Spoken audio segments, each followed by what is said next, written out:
Guys, can we talk about how insane of a design choice it is in Final Fantasy 16, where you are not allowed to choose when to sprint?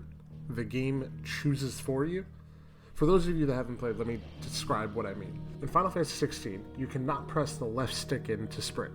That does nothing. What the sprint mechanic in this game is after what feels like 3 years of walking at a slow snail's pace, Clive, the main character, decides to just go poof, and the screen goes whoosh, and then all of a sudden you're running at what feels like not much of a faster pace, mind you. I mean, haven't we been able to choose when to run in video games since like 1980? Didn't we plop down in the world of Mario and immediately go, oh, this is too slow for me? And then we split into two different categories. You got the one side that went to go play fast games, gotta go fast like Sonic.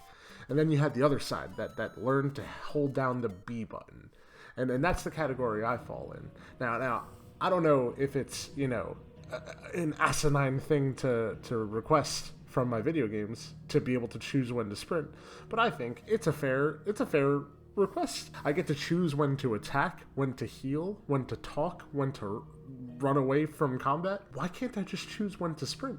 It's absolutely bonkers. See, I think it's pretty simple when creating a video game. I think if you want your players to get from point A to point B, you have to make it as fun as possible. If you can't make it fun, you have to at least make it fast. And in my opinion, that's precisely where Final Fantasy XVI misses the mark. In this game's case, all of the possible fun the player can have dies within the 3 hours it takes for Clive to finally sprint. Now, let's take a look at a game that was released in the same year as Final Fantasy XVI and has running mechanics that accurately represent a video game that was released in a modern era.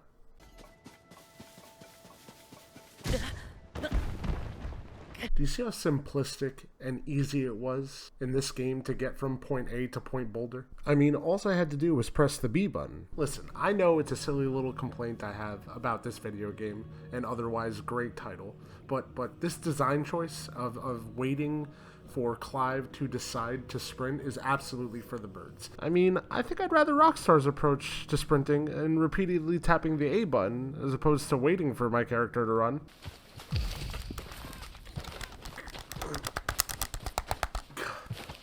Okay, maybe not Rockstar's approach.